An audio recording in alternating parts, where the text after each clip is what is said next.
What's up, everybody? Asus Beam here, and welcome back to the next episode of the BeamCast. I'm pretty sure it's like episode 8, I want to say. I'm posting this on Black Friday. I am recording this on Thanksgiving. Happy Thanksgiving, everybody. I hope you all, have a amazing, had amazing dinners and stuff, whether you celebrated, today as of recording or today as of posting or earlier in the week or a little bit later. Happy Thanksgiving to my American audience. And gobble up all that food. And yes, it is episode 8. I just confirmed it. I enjoyed my Thanksgiving. This year's been pretty low-key due to personal life reasons. So not too much really to talk about on what with Thanksgiving. Although I do got to say my favorite thing on the Thanksgiving table is mac and cheese. Mac and cheese is my favorite food of all time. And I would like to ask you, what is your favorite thing on the Thanksgiving table? Let me know in the comments below, and share this podcast to let other people get in. Let's maybe spark a respectful debate about what's the best thing on the Thanksgiving table. That's the first topic already right there. Happy Thanksgiving. It was like in the intro, right? But the second topic is actually about the day this is being posted. Black Friday. Now, listen, I hate Black Friday. I don't hate the concept of it because a sale that's dope. But I hate that it's considered this like big thing every single year, and I get why, but Black Friday fucking sucks. I'm glad I don't work tomorrow, so because I get to avoid Black Friday. So Black Friday, it sucks because you got a bunch of maniacs throwing fisticuffs in a Walmart for a blender that is $20 less expensive or $5 less expensive, and I get the sale, but why are you throwing hands over a damn blender, bro? Right? And Black Friday's become more obsolete in the coming years due to one simple fact, and that is Cyber Monday. It's basically the same thing, just online, right? Now I get like Black Friday still has a place because you get it immediately rather than Cyber Monday where you gotta wait, but you got Cyber Monday. Black Friday has become more obsolete, and I just don't like Black Friday. As a kid, obviously I would go with my parents because my parents would go, and we'd have to go because we were too young to stay by ourselves.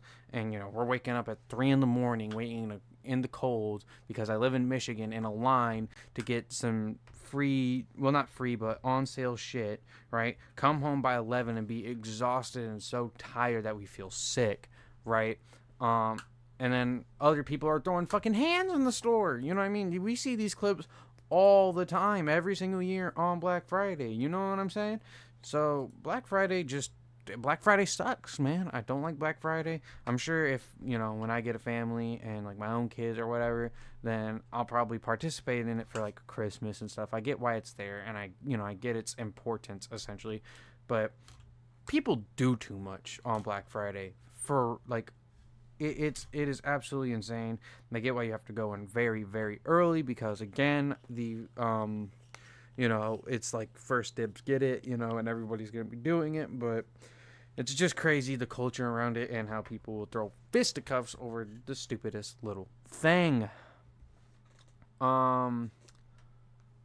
That's really all I gotta really say about Black Friday. If you do go Black Friday shopping, do stay safe.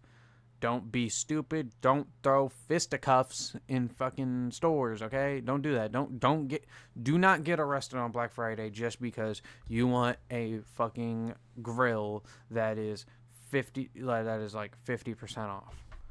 You don't need that grill. You got the grill at home. It works fine. You know what I mean? Presumably. Don't throw fisticuffs over bullshit like that, all right? Especially since Cyber Monday exists and you can just order the same thing for cheaper or the same price, right? Or maybe a bit more expensive, whatever, wherever you find it, in the comfort of your own home. Now, the next topic is something I should address. I haven't posted a lot. The last time I posted was a short, which was a couple weeks ago, I want to say. Let me see when this was posted. This was last posted on October 27th. This is my first time posting this month in November. I've been insanely busy at my job. I haven't been getting too many hours, but like the days I do work, I just come home exhausted, not wanting to do anything. I do have, including today, so I get today, tomorrow. I get today, Friday, Saturday, Sunday, Monday, and Tuesday off. Then I work Wednesday. Then I get Thursday, Friday, Saturday off. So I got a lot of time to make music and make content for you guys, which I'm going to try to do. But I've been very busy at my job. That is exactly why I haven't been getting as much content I would like to. But I will be introducing a series. We'll get into this in a little bit. It's one of the last topics, so stick around to hear that. But I will introduce a series that will allow me to stay somewhat consistent. I will even force myself to do it when I don't really feel like it, because I want to get content out there. I want to get to 400 subscribers. We're so close. My goal was 400 subscribers before the end of the year. I only need 6 more subscribers. Anybody got 6 friends? Please share the video, share the channel, all that. I would love to get 400 subscribers before the end of the year. That was my goal. And I do have a series that I'm going to bring into the table to hopefully help with that.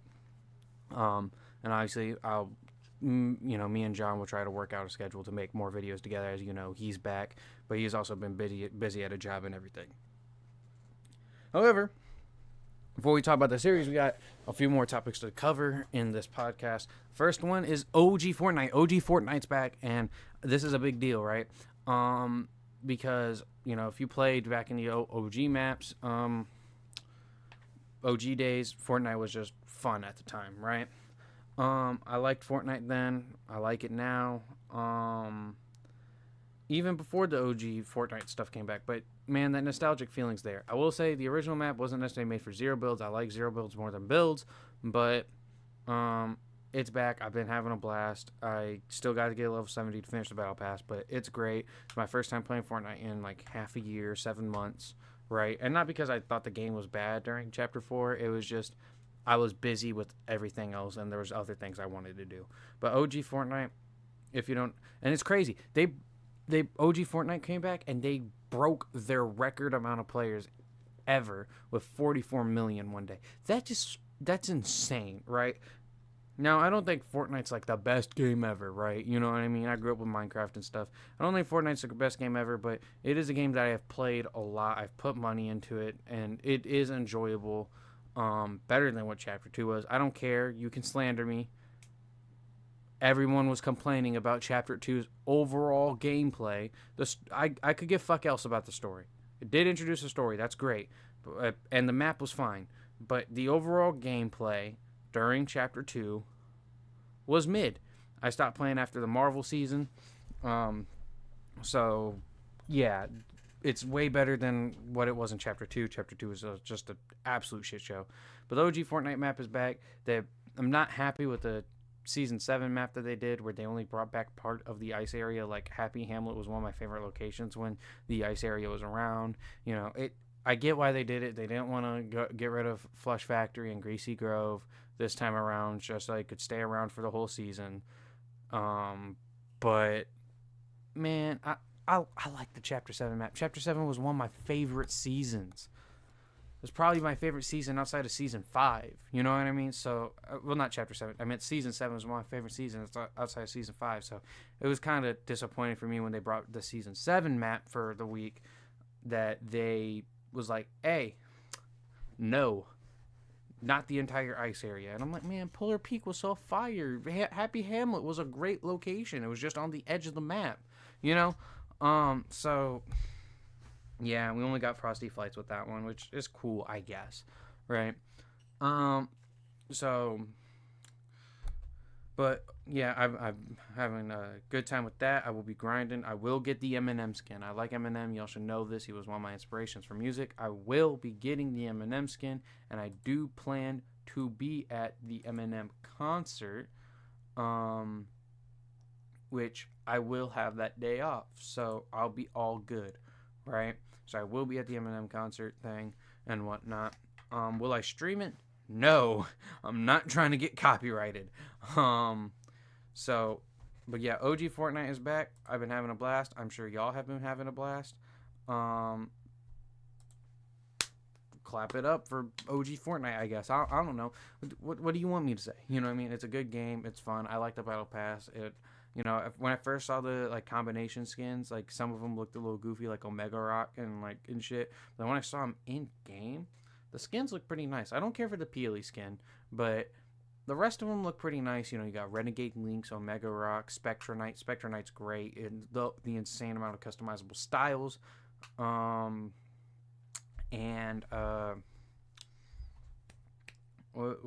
else? There's the Peely skin. Peely skin's not bad. I think that's all of them. I think that's the only 4. Is that the only 4? I might be tripping, but yeah, solid all around battle pass that only takes 70 levels because the season's so short. Everyone know what level I'm at. I'm in like 63. I think 63. So I don't have too much left to get to 70, which I will get because I will obviously grind the weeklies to finish Spectra Knight stuff. The next topic, as you might know, after 10 years of waiting, we finally got the Five Nights at Freddy's movie. I went and saw it in theaters with my dad. My dad thought it was fucked up. He didn't really know what Five Nights at Freddy's was, so he didn't. So he was like, "That's a fucked up movie," and I'm just like, "Yeah, but that's gonna happen when you make a movie based off a game that's about killing kids and stuffing them in robots, But I went and saw the movie, and I thought the movie was pretty cool. I was analyzing it. Okay, what's the story differences? Obviously, the biggest one that I think most people can notice is Vanessa is the daughter of William Afton. William Afton only has one kid, Vanessa, instead of the 3. Michael Schmidt doesn't seem to be William's kid and all that. We had Golden Freddy was cool to see. Springtrap. And like another story difference is like the events of FNAF 1 took place before Springtrap got spring locked. But if you know anything about the story in Five Nights at Freddy's and the games, Springtrap gets spring locked, and then the events of Five Nights at Freddy's won't happen. So in this case, it's a bit different. There's a lot of differences. But overall, I think it was done well. I think it was good. It was cool seeing Matt Pat in the movie saying his catchphrase. Well, that's just a theory. And Corey Kenshin, my favorite YouTuber, he made the appearance. That was cool. So yeah, it wasn't that scary. It wasn't that scary of a movie, but it felt more driven by story, which was fine. And I thought the story worked out. And a lot of people, I think there is a criticism out there. I haven't really seen it, but I'm pretty sure there are people criticizing it for not being more like the games. Guys, we knew this wasn't going to be exactly like the games. Scott Cawthon established that the books, the games, and the movies will be separate universes, but all canon. They're all canon to their own universe, right? But little bits and pieces of each one will solve, other parts of the other story. So, like, parts from the books can solve parts from the games, and parts of the games can solve parts from the movies, and the movies can solve parts from the books, and the movies can solve parts from the games, and so on and so forth, right? We knew this. So we knew that from the start. So I don't think that's a super valid criticism of, oh, it should have been more like the games. We knew it wasn't going to be like the games. We knew it's going to be its own thing, its own story, and they did well with it. We got to give them their flowers when it's due. Video game movies have been getting better recently, but for a long time, video game movies have been known to be automatically shit. And then horror movies have been known to be at least mediocre at best mediocre for the most part. So to make a good video game, a good movie that's based on a video game, let alone a horror one, and make it work pretty well, they did good. You know what I mean? Give them their props. It's a good movie. It's kind of predictable. It's not super scary, but it's got some moments that'll make you jump.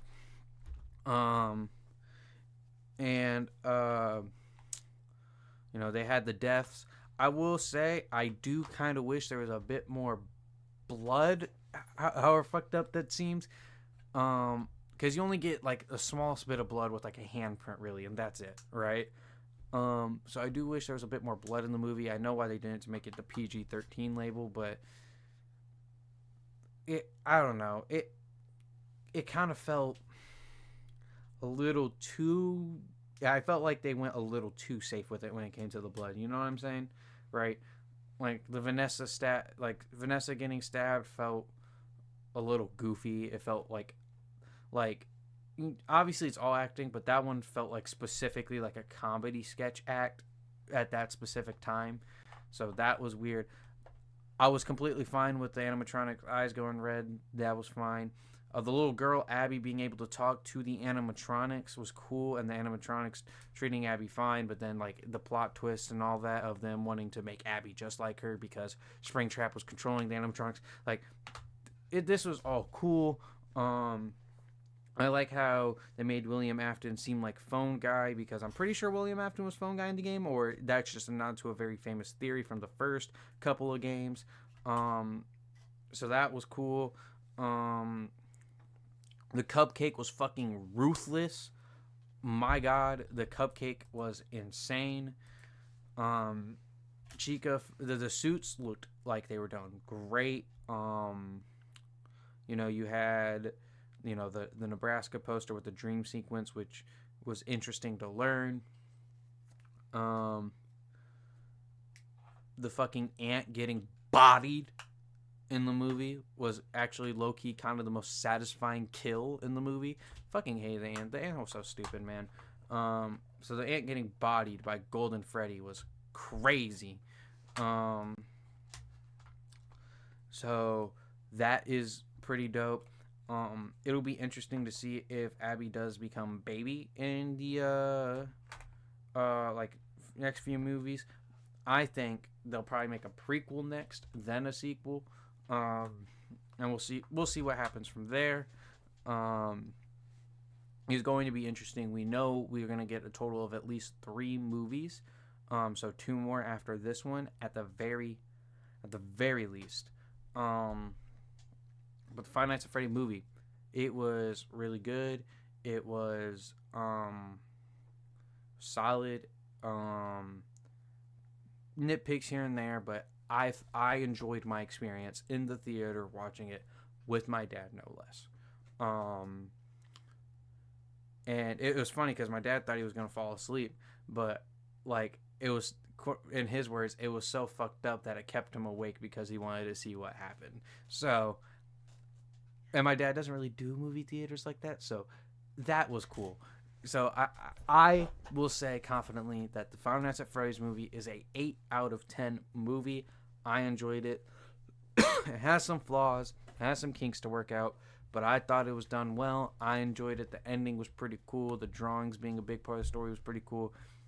I liked it.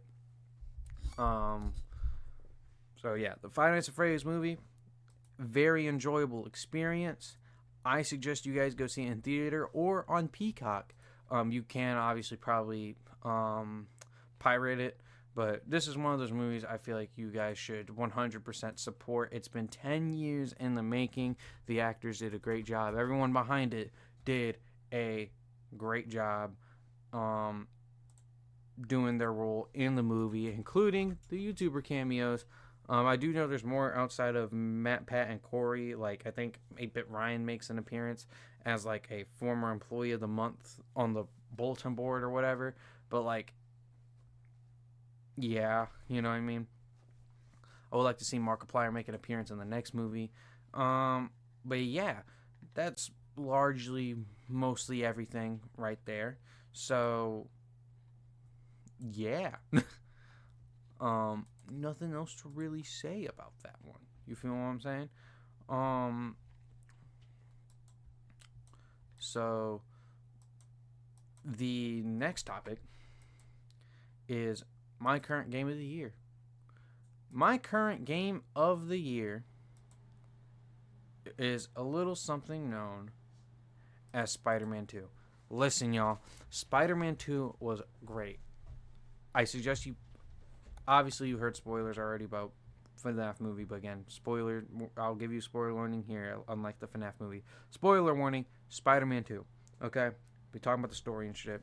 I haven't finished everything, I beat the main story, but I haven't finished everything. Still need to do the symbiote nest. Still need to do the Mysterio stuff to see if there's like a Mysterio boss fight and stuff. But Spider-Man 2, Game of the Year. Amazing story. The web swinging, it runs smooth. I like the web wings. They were done well. Switching between the characters, having missions that are specifically for those characters, having missions that can be either or. It's just so dope. The amount of boss fights was cool. And in fact, I wrote down the order I beat each boss in because I know for a fact there's at least one quote-unquote optional boss thus far. And I do hope the game gets DLC for this thing, which I will talk about in a bit. Honestly, if you played the game, it opens up with a boss fight against Sandman. You fight Sandman as both because you switch back and forth between them during the boss fight. Then the next boss fight doesn't happen for a while, surprisingly. In between this time, you get introduced to the Venom symbiote on Harry, and you get Agent Venom, which was so cool. It was so cool to see Agent Venom in the story. Like, that was, I didn't think they would incorporate that into the story of Spider-Man 2, but they did, and that was so dope. But the suit and the symbiote ends up going to Peter, and you fight the Lizard as Symbiote Peter, as I put it, right? So you fight the Lizard, you beat the Lizard, all that. Then it cuts to, fast forward, and by the way, one of the main villains of this game is Kraven. So Kraven kidnaps Miles, and Miles gets ends up having to fight Mr. Negative, which, if you know anything about the previous two games, Miles hates Martin Lee, aka Mr. Negative, because Mr. Negative ended up killing his dad. And Mr. Negative had an amazing story arc, bro. I gotta say, we'll get into that in a bit. You fight Mr. Negative as Miles. After Mr. Negative ends up escaping after the fight because Miles sets him free, Mr. Negative tells Peter that Kraven's got Miles. Peter, with the influence on the symbiote suit, is pissed, right? So bro swinging over there, he goes and he fights Kraven, and he's just kicking his ass. That boss fight took me a while, though. I'm not gonna lie to you. So symbiote Peter kicks his ass, right? After symbiote Peter kicks his ass, Miles comes out to try to stop him from killing Kraven because the symbiote is telling Peter to kill him, right? Peter, under the influence of the symbiote, is angry as fuck. So you have a boss fight as Miles fighting Peter, and this was so cool. Spider-Man versus Spider-Man. It was so dope, man. I love that. I love that concept. You had Spider-Man using the moves that you had on him and shit, right? He was using the symbiote moves he had. He was webbing up the bell that you're using to go against him. That was so dope. Then after that, you save Peter from the symbiote and you go bring it back to Dr. Connors, aka the Lizard, because the Lizard has been cured at this point. And he's wanting to destroy it, but Harry has gotten sick more over time and wants the suit, right? So he throws his cane at Peter and gets the symbiote suit and becomes Venom. This was one of the coolest parts, if not the coolest part of the game. You get to play as Venom for a story mission. It was so cool. You get to fuck shit up, a bunch of NPCs, and you go outside and you fuck more shit up, and then you get a boss fight against Kraven as Venom. You kick his ass, and then it ends with you chomping his fucking head off as Venom. Man, that was so cool. It's the only time you get to play as Venom in the game, but man, that was so dope. After that, I ended up fighting Wraith, which is one of the optional boss fights with a fire cultist side mission. We'll get into that a bit because I have some theories about DLC in a bit pertaining to that. You fight Wraith. If you don't know what Wraith is, it's a yellow symbiote that came from Venom. It's one of Venom's kids. And in the game, the Venom puts the symbiote on MJ, so you're basically fighting MJ as Peter. It was actually kind of pretty hard on normal difficulty for me, but I ended up beating Wraith. Wait, no, not Wraith. fuck, Wraith isn't a symbiote. I'm thinking of the wrong one. Wraith is all right. So if you know who the fuck, so if you remember the cop from the first game that would constantly call you and whatnot, right? She obviously went like no show during like the end of the game during the DLC or whatever, right? And is now basically an anti-hero that's willing to kill to do good. And obviously Spider-Man doesn't like that. So when you get to a certain person, known as the Flame, we'll get into him in a bit. She wants to kill him. Peter obviously doesn't. So you end up fighting Wraith, this chick, to not let her kill him because you're want to do the right thing, right? So that was a cool optional boss fight. After that is when I fight Scream, right? Scream again is so like Harry comes to your house with the Venom symbiote.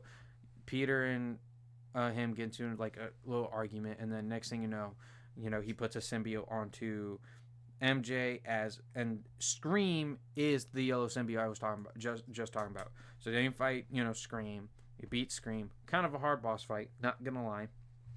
After that, but then you have to go to Town Hall. Why do you have to go to Town Hall? Well, the reason you got to go to Town Hall is symbiotes, like little symbiote monsters, are just fucking wrecking havoc.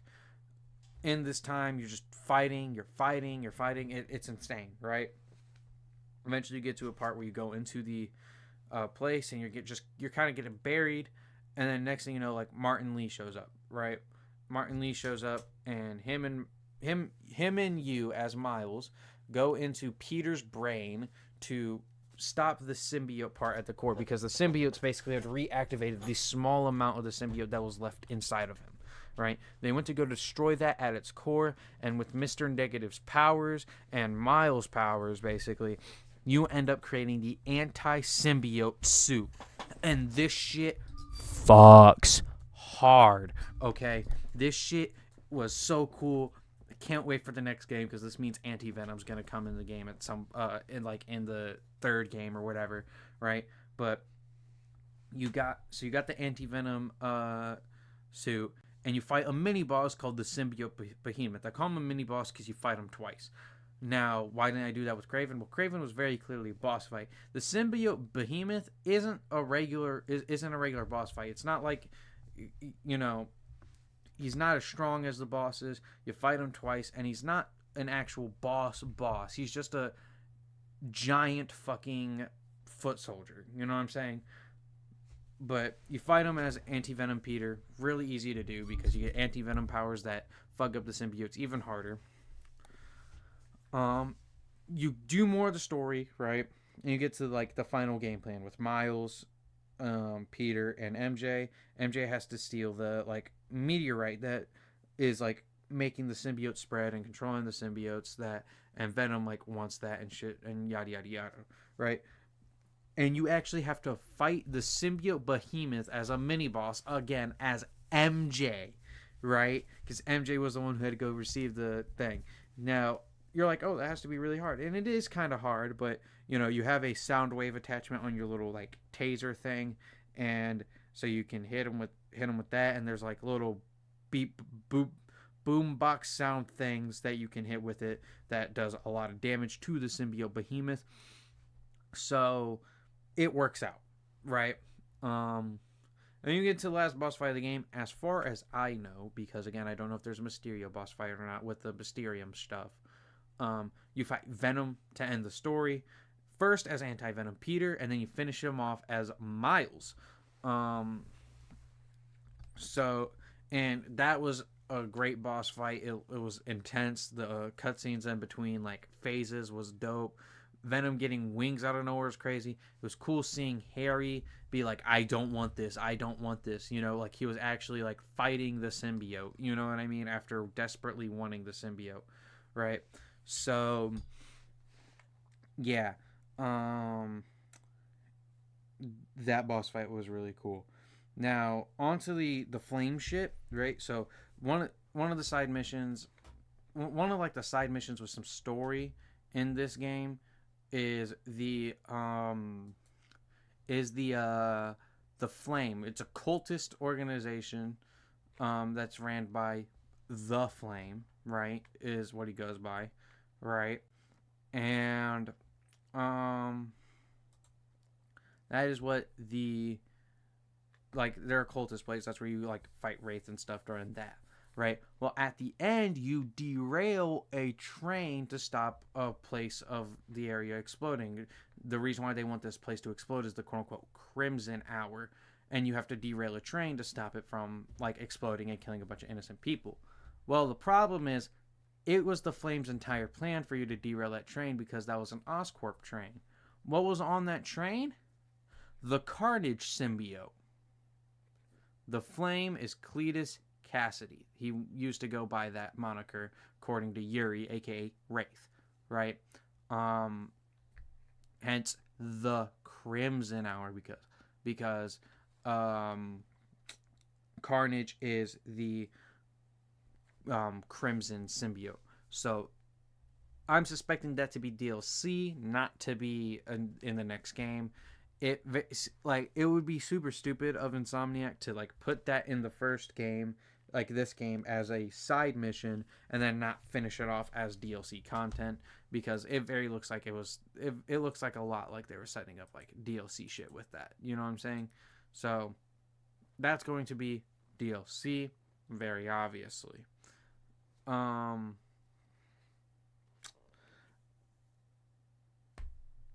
yeah, in my opinion, game of the year. Great story. It was awesome. I like the very wholesome ending to the main story. Of course, it's got tons of shit to do. The web swinging works. The web wings are pretty dope. The fucking the side stuff you can do, of course, it's expansive. No screwball missions for fucking once. Oh my god, I hated the screwball missions so much. So I'm just glad that's gone. And Miles also has his own little side story thing too, because the Flame was actually Peter's side story thing. Miles' side story thing was it was very much more tame. It was like a homecoming thing for his school, Brooklyn Visions Academy or whatever, right? Where he had to do a bunch of little things to help homecoming work out well, right? It had a pretty cute moment with a gay couple, a gay person, a gay man asking another gay man to go to homecoming with him, and like you help him as Miles. A lot of people don't like that mission for whatever reason, but I liked it. I thought it was wholesome, right? You know, I mean, I didn't have an issue with it. I mean, yeah, it was the whole, oh, you could call yourself the Electric Spider, right? Like that felt cringe, but that felt like it was cringe because it was meant to be like funny cringe.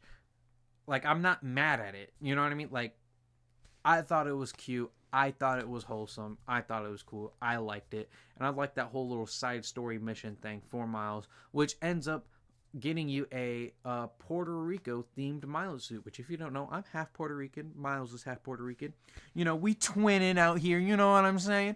But yeah, game of the year for Spider-Man 2. Now, one of the last two topics.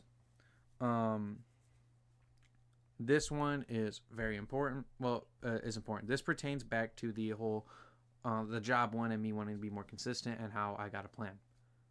I am going to do a Mortal Kombat 1 series. You all know I did the MKX series. I did the MK11 series. I was extremely inconsistent. I will do a Mortal Kombat 1 series. I bought Mortal Kombat 1. And again, it will be a live stream series and we'll go through the story. What I will be doing is I will stream Mortal Kombat 1 on my days off, right? Now, whether that's one day off, so if I have a day off, 3 days of work, then a day off, then another couple days of work, I'll stream on both my days off of Mortal Kombat 1. If I have multiple days off in a row, like I do this week, and next week, right, then I'll stream a couple days, right, but not every single day off of Mortal Kombat 1, so that way I can give out consistent content, be consistent with the series, and hopefully help push a bit. Obviously, I'll post more shorts and post other regular videos that I want to put together.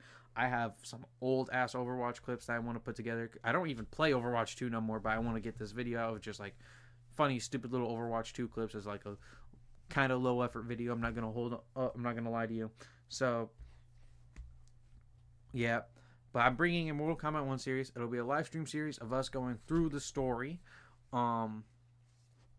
Again, we did MKX, we did MK11. I did buy the game. I bought the Mortal Kombat, the first combat pack, and all that.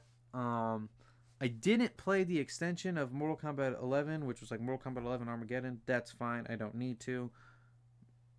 I'm just glad to have Mortal Kombat 1 and to be able to do the series. So that is the series I was talking about. I hope you guys are looking forward to it. It's pretty much tradition here that we do a Mortal Kombat series every time a new Mortal Kombat game comes out, and I will not stop it here. You know what I'm saying? We will continue with the Mortal Kombat series. Y'all feel me on that? I think y'all feel me on that. So there is that. And then the last thing, this is being posted on Friday. On Saturday, there's a little thing known as college football. Specifically, the game. Now, you're like, well, duh, football is a sport. It is a game. No, the game. The rivalry between the Michigan Wolverines and the Ohio State Sucknuts. If you don't know, I'm a Michigan Wolverines fan. We don't call them by their names this week, all right? We call them the Sucknuts. Fuck Ohio State. Listen, Ohio State fans are so delusional. Oh, you stole signs, you cheated. Well, one, there's evidence coming out that you guys might have done the exact same shit down to the T that we did, just with other teams. You also had our signs as well. Now, however, you could have gotten them in legal manner compared to what we did. But again, I don't give a fuck. You got to play football. You have to stop it, right? And, you know, yeah, it was wrong of us to do what we did and all that. But again, one, it looks like y'all were doing the same shit that we did. And then two, again, you had our signs. So there was less competitive advantage there other than the fact that we were just better. You don't get smacked across the face 2 years in a row by 20 points, like 20 plus points both times, and it be a complete product of one individual person's whole sign stealing scandal or whatever the fuck you want to say it, right?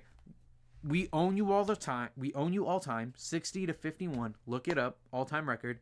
We have more wins than you, 1,000 wins. The only football team ever to have 1,000 wins, no matter the level. Pro, college, FCS, Division 2, Division 3, high school, doesn't matter. The only team to have 1,000 wins in football history. More national titles than you, 11-8. All right. And again, we own the record all time. We've beaten you twice in a row. We own you now. We own you all time. None of this. Oh, but we have more wins in the last 10 years. Nobody gives a fuck. People give a fuck about now and all time. Now we own you. All time we own you. You guys are little fucking sissies. Y'all are soft as all fuck. Okay? Your coach is soft. All right? And your team is soft. So now, because your coach is soft and your team is soft, Ohio State fans are soft. And when we give you a bitch smack across the face tomorrow on Saturday, right, in Ann Arbor, in the big house for the third straight year, and y'all come up with more excuses, right, we're just going to laugh because we know damn well you don't really have excuses. It's put up or shut up. We don't even have our head coach for the game because he's suspended over this bullshit. All right? So I want y'all to understand, we own you all time. We own you right now. And y'all are going to get a bitch smacking across the face on Saturday. It's Michigan versus everybody. And when Michigan wins that national title, all right, when Michigan wins that national title and beats Georgia for that national title, while, yeah, it could very well get vacated. Yeah, it could very well, a lot of people are going to be angry. Yeah, people are going to be like, oh, but they cheated. It has an asterisk. Nobody gives a fuck because guess what? At the end of the day, we'll be on top of the college football world and we would have beaten the shit out of our little sisters known as Ohio State. You're not even little bro. Little bro's Michigan State, and they're speaking up like their program's fucking relevant. Michigan State, y'all need to sit the fuck down, okay? Not only are you worse at academics, you have a way higher acceptance rate than Michigan, so naturally you have a worse academics. You guys don't even place in the top 100 globally in academics. Michigan places in the top 30 in academics globally, right? Your guys are known as the party school. You guys are little brothers in football. You got smacked 49-0 this year. You guys get smacked across Michigan. You guys get smacked across the face against Michigan almost all the damn time. It's like, what about basketball? Y'all lost already 2 games. One of them to fucking James Madison in basketball. And you guys were a top 4 ranked team when you lost to him. And that was your first fucking game of the year. So Michigan State, I don't know why the fuck y'all are talking, because y'all can't fucking talk. You guys can finally pipe down until your program becomes fucking relevant. And Ohio State, again, your little sisters, all right? We own you all time. We own you right now. You guys are soft as all fuck. And it's like, oh, what about our defense? Our defense has improved. And yeah, your defense has improved. I can't lie. I'm not going to sit here and lie. Let's look at the facts. Ohio State's defense is great this year. You know what isn't great this year? Ohio State's fucking offense. Ohio State's defense is good this year, and Ohio State's offense is mediocre. They're just a slightly better version than Bama. You know what I mean? Right? Because they're both built similarly.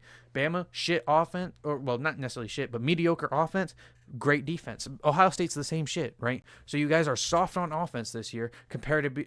You guys were soft on defense the last 2 years, and this year you're just soft on offense. You guys are going to get pushed around, beat the fuck up, and then you guys aren't going to make the Big Ten championship. Michigan's going to go 13-0, go 14-0, then 15-0, while you guys sit on the sidelines at home and won't make the playoffs this year because it's so fucking stacked this year.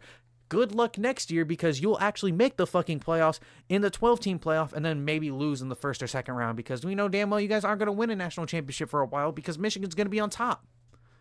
All right? That's just facts. So sit the fuck down and worry about coming back. But the thing is, you're only going to come back for the next 10 to 15 years. I swear to God. You might get a 1 win here and there, but guess what? You guys had your period of dominance, but let's talk about the facts. From like the mid-'80s to the mid-'90s, Michigan had that period of dominance that y'all had too, right? We had a period of dominance. It's going back to that. Rivalries have period of dominances between teams. You know what I'm saying? So, yeah, you're going to get bitch smacked across the face for like the next decade and a half, 20 years. And y'all are going to be crying the entire time, and I'm going to fucking enjoy it, all right? I'm going to enjoy it so much, man. All right?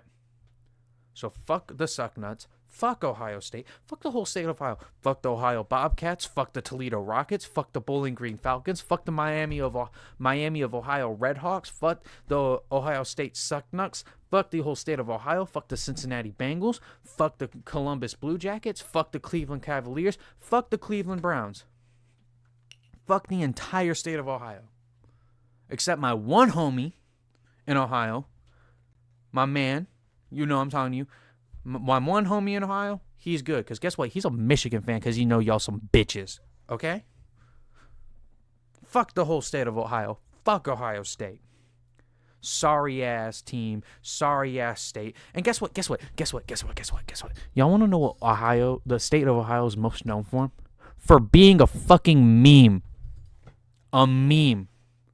You know what the state of Michigan is known for? It's known for the Great Lakes. Amazing scenery. It's known for fucking cars. The place that invented cars. Automobiles. All right? We're known for the city of Detroit. Whether that's a good thing or bad thing, that's up to you. Right? But we at least have great scenery. Known for the Great Lakes. Probably the most famous lakes in the world. And cars. Which has been adapted by damn near every fucking country, if not every country, in all parts of the world, because Michigan invented cars. Ohio is literally just a slightly more known version of the state of Iowa, because you guys aren't known for jack shit outside of the fact that you're a fucking meme.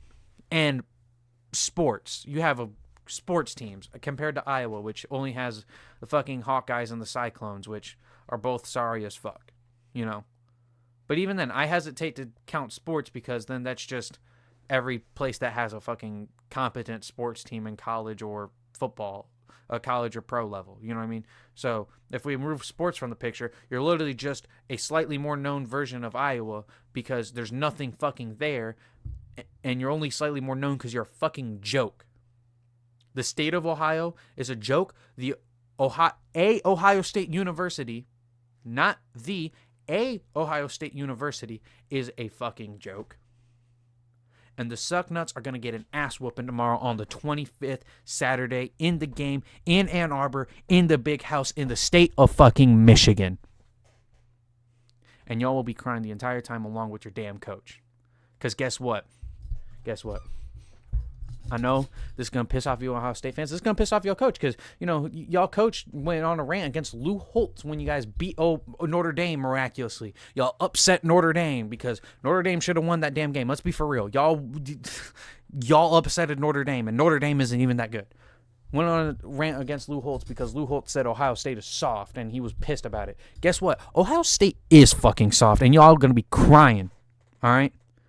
There's a reason Ryan Day is known as Crying Day, all right? Michigan is just better. It's time to face the facts, Ohio State fans. Live in reality. Stop with your delusions. And with that being said, that's the end of this podcast. Go Blue, go Wolverines, and I'll see you guys in the next one. Peace.